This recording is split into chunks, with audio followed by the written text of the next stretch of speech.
2রা April থেকে এই কাজের ভিডিও করতে শুরু করেছিলাম। আর অ্যাকচুয়ালি রাত্রে রাত্রে আমি লক্ষ্মী গণেশ শেষ করতে লেগেছিলাম। আর সারাদিন চলছে মাটির কাজ। তো একটু কাজের চাপ আছে দেখে বুঝতেই পারছো, ওখানে চারাতের একটা সরস্বতী পেন্ডিং রয়েছে, বোম্বে যাওয়ার দুর্গাটা পেন্ডিং রয়েছে। একা হাতে চারদিক সামলানো খুব চাপ হয়ে যাচ্ছে।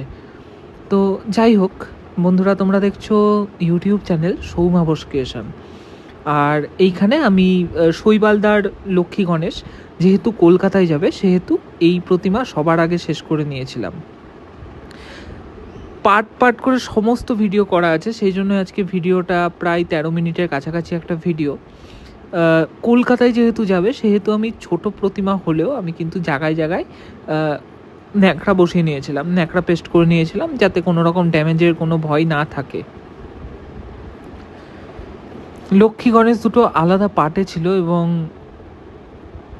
আলাদা আলাদা করে তৈরি করা হয়েছিল। গণেশ লক্ষ্মী কমপ্লিট হয়ে যাওয়ার পর অ্যাকচুয়ালি গণেশের মাটির কাজ শেষ করেছিলাম, পুরোটা ভিডিওতে আছে, তোমরা দেখতেই পাবে।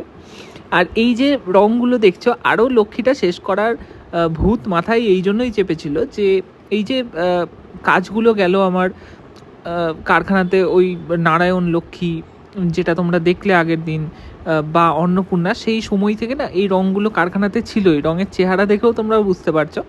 তো সেই রঙগুলো মানে পচে যাওয়ার আগে, নষ্ট হয়ে যাওয়ার আগে আমি একজোড়া মানে লক্ষ্মী গণেশ আর কি শেষ করে নিলাম। কারখানা থেকে রং নিয়েছে, এতে আমাকে ছাঁকতেও হলো না, গুলতেও হলো না। অনেক মানে খাটনিও কম, লাভ। তো সেই জন্য আমি করে নিয়েছিলাম।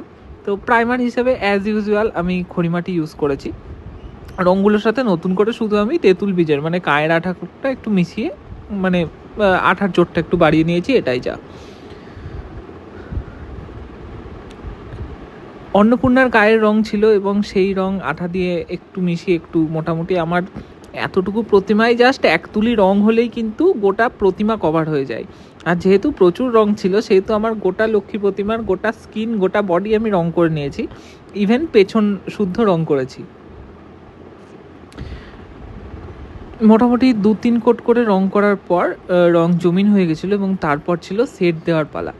আর যেহেতু প্রতিমা 1 বছর রেখে দেন প্রত্যেকে, সেহেতু আমি গুঁড়ো রঙের সেট কিন্তু আস্তে আস্তে অ্যাভয়েড করতে লেগেছি। আর পেন্সিল গানের সেটে হাত কি বলবো, মানে পেন্সিল গানের সেট দেওয়াটা একটু টাফ।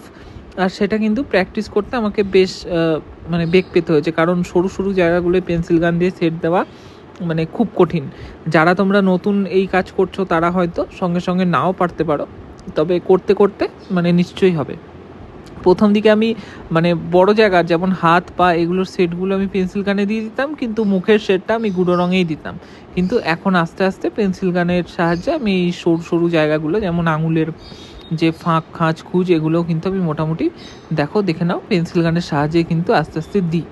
মানে প্রতিমার মুখ খুবই ছোট, কিন্তু তা সত্ত্বেও আমি পেন্সিল গানের সাহায্যে দিই। মোটামুটি ধরো একটা আয়ত্ত করার ব্যাপার মানে কন্ট্রোলে চলে এসছে।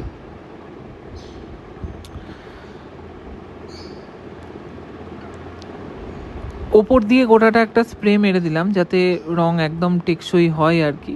এটা কিন্তু রঙেরই স্প্রে, এতে কালার ফেড হওয়ার চান্স একটু হলেও কমবে, মানে পুরো প্রতিমাটা একটু কভার হয়ে যাচ্ছে আর কি।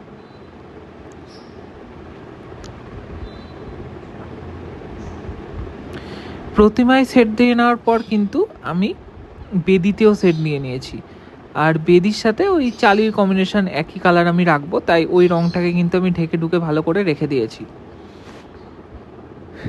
লাইট সবুজ তুতে যেরকম বেসের কালারটা দেখছো, এটা কি দিয়ে তৈরি করেছে আমি নিজেই জানি না, অসীম কাকারা তৈরি করেছিল। তো আমি সেট দিয়ে এরকম ডিপ সবুজ দিয়ে মোটামুটি একটু আরও বিষয়টাকে মানে কি বলবো, অ্যাট্রাকটিভ করে তুলেছি বলতে পারো। রঙের কাজ আর শেডিং শেষ হয়ে যাওয়ার পর কাপড় পরানো বা সাজ পরানো সব থেকে মানে আমার কাছে সোজা লাগে। কারখানায় দেখেছি ঠাকুর সমস্ত ফিনিশ করে নেয় দিয়ে মানে পাট রং করে, তো আমার কাছে সেটা একটু মানে কি বলবো, ধরো কোথাও থেকে একটু কাপড়টা একটু সরে গেল, তো তখন কিন্তু ওই পাট রং হয় না বা পড়ে না পাট রং, সেইটা কিন্তু দেখা যায়। কিন্তু এক্ষেত্রে গোটাটা পাট রং করা থাকলে মানে তুমি আরামসে আর কি মানে সাজাতে পারো এবং কোথাও থেকে কিছু বাসি দেখা যাবে না। আর ওপরের পোশাকটা আমি রং করে ফুটিয়ে দিয়েছি। এরপর ছিল মাকে কাপড় পরানোর পালা। আর কাপড়ের জন্য আমি এই রকম কাপড় নবরং থেকে কিনে এনেছি, এবং কাপড় তো তোমরা পাবেই যে কোনো দোকানে। যেহেতু প্রতিমা, সেহেতু একটু চকচকে কাপড় ভালোই লাগে। তারপর আঠা দিয়ে কিন্তু আমি এমনি এমনি করে কাপড়টা পরিয়ে নিয়েছি।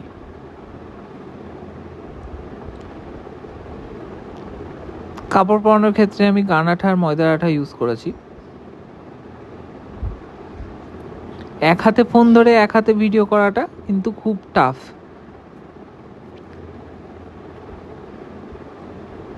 ভাঁজগুলো এমনি করে ঠিক করে নেওয়ার পর পুরোটা সিল করে নেওয়া হয়েছে, এবং তারপর এরকম ছোট ছোট পাট পাট করে কাপড় কেটে কুচি তৈরি করেছি, এবং সেই কুচি বসিয়ে নিয়েছি পছন্দ মতো। আর তারপর কিন্তু বুকের কাপড় এবং ওই পায়ের কাপড়টা দিয়েছি। তো এই হচ্ছে বুকের কাপড় দেওয়ার পর লুক। তোমরা হয়তো ভিডিওতে খুব মনে হচ্ছে যে তাড়াতাড়ি করে ফেলেছি কাজটা, একদমই না, কাপড় পরাতে অনেক টাইম লেগেছিল। এটা 3রা এপ্রিলের ভিডিও দেখছো, 1টা 4, আর শ্রীলক্ষ্মীর এরকম একটা জায়গা চলে এসছে। মোটামুটি কাপড় পরানো হয়ে যাওয়া মানে অনেক কাজ এগিয়ে যাওয়া। চালিতে আমি ওই বেস কালারটা রেখে কিন্তু সেট দিয়ে দিয়েছি, লক্ষ্মী আর গণেশের চালি একই রকম সেট দিয়েছি। আর ডিপ সবুজটা মাঝখানে রেখেছি নকশা আঁকার জন্য। লক্ষ্মী মোটামুটি ওই অবস্থায় রেখে এবার ছিল গণেশের পালা। তো গণেশের মুখ আমি মোটামুটি ঠিকঠাক করে নিয়েছি, চারদিকে জায়গায় জায়গায় মাটি দিয়েছি। আর ওইদিকে পিনাকিকে এনেছিলাম এই কাপড়ের পাটটা লাগিয়ে দিতে।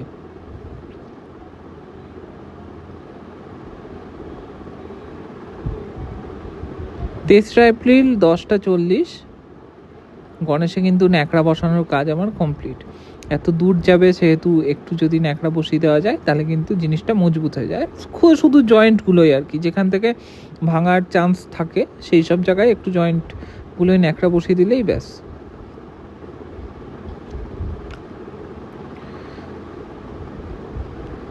তারপর ছিল গায়ের কালার করে নেওয়ার পালা।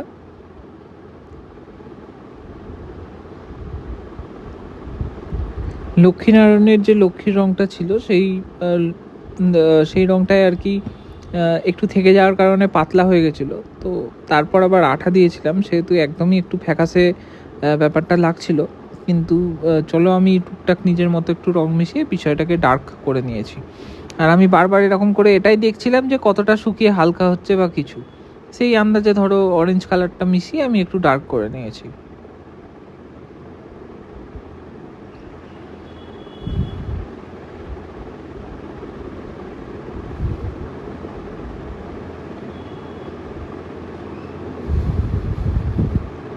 খড়ি করিনি, এটা একটা তোমরা দেখতেই পাবে, কারণ এই কালারটাই এতটা হালকা হয়েছিল যে এই কালারটা 3-4 কোট করলেই কিন্তু আমার গোটা গণেশের রঙটা জমিন হয়ে যাচ্ছিল। তো মোটামুটি 3-4 কোট করে তারপর রেখে দিয়েছি। আর এই সবুজ রঙটাও কিন্তু আস্তে আস্তে শেষের দিকে, আর এই সবুজ রঙটাও গণেশের বেদিটাতে করে নিয়েছি। 12টা 35,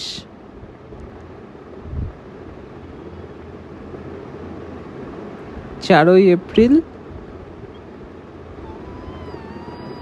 ছিল সেট দেওয়ার পালা। ব্রাউন কালার দিয়ে আমি সেট দিয়েছি। সেট দেওয়ার পর গণেশ এরকম লাগছিল, আর এবার ছিল বেদিটা সেট দিয়ে নেওয়ার পালা। 12টা 59, 4ই এপ্রিল বেদি সেট দেওয়া কমপ্লিট। হাত কান এগুলোতে লাল রঙের হালকা হালকা করে সেট দিয়ে নিয়েছি। তারপর ছিল বাপ্পাকে ধুতি পরানোর পালা। ধুতি পরানোর ক্ষেত্রে আমি এই কাপড়টা ইউজ করেছি, যেরকম শ্রীলক্ষ্মীতে দেখলে পাট পাট করে কেটে কেটে কাপড় পরিয়েছি, একদম সেম অমনি করেই আমি কাপড় পরিয়েছি। গণেশকেও কাপড় পরানোর ক্ষেত্রে আবারও আমি ময়দার আঠা এবং গ্লুগান ইউজ করেছি, এবং এটাতে পুরো ফিক্সড ভালো হয়। মোটামুটি কোচা আর একটা পা পরিয়ে নেওয়ার পর ছিল এই পাটা পরিয়ে নেওয়ার পালা। সেটা পরিয়ে নেওয়ার পর এরকম খানিকটা লাগছিল। আর আজকের কাজ বোধহয় আমি এখানেই শেষ করেছিলাম। ও, কোমরের চাদরটা বোধহয় বাকি ছিল। 4ই এপ্রিল 2:02 ভূতের গল্প চলছিল, আর এখানে কোমরের চাদর আর গায়ের উত্তরীয় পরিয়ে নেওয়ার পর, পাগড়ি পরিয়ে নেওয়ার পর এরকম লুক দাঁড়িয়েছিল।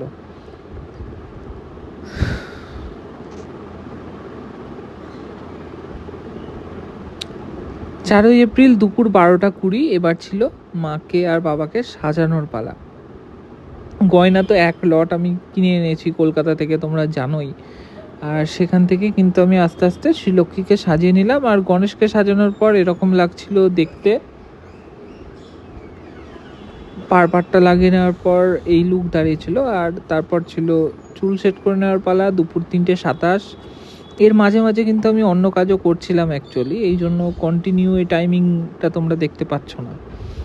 তো বেদিও মোটামুটি সাজিয়ে নিয়েছি, চুল অর্ধেক সেট হয়ে গেছে। চুল লাগানোর পর, চোখ আঁকার পর শ্রীলক্ষ্মী খানিকটা এরকম দেখতে হয়েছিল। আর এই যে ঠিকরেগুলো দেখছো, এগুলো পিনাকিকে দিয়ে তোলা করিয়ে নিয়েছি আর রং করিয়ে নিয়েছি। এখানে রয়েছে চালি আর ইঁদুর প্যাঁচা, এগুলো টুকটাক করে মাটির কাজ সেরে ড্রায়ার দিয়ে শুকিয়ে মোটামুটি প্রতিমা কমপ্লিটের দিকেই।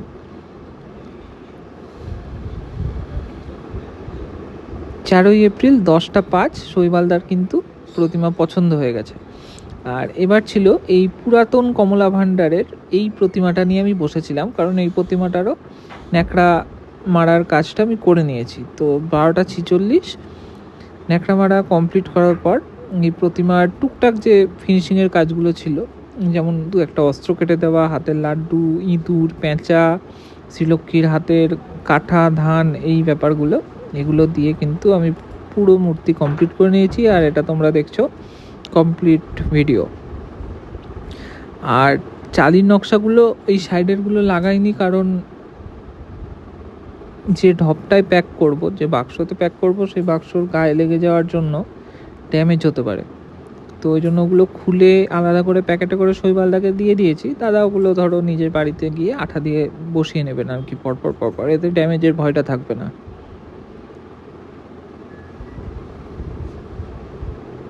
এই ছিল কমপ্লিট প্রতিমা। কেমন লাগলো অবশ্যই কিন্তু তোমরা জানিও। ভালো লাগলে কমেন্ট করো, লাইক করো, শেয়ার করো। দেখা হচ্ছে নতুন কোনো ভিডিওতে। এখন এই প্রতিমা পৌঁছানোর পালা, তো তোমরা ততক্ষণ অপেক্ষায় থাকো।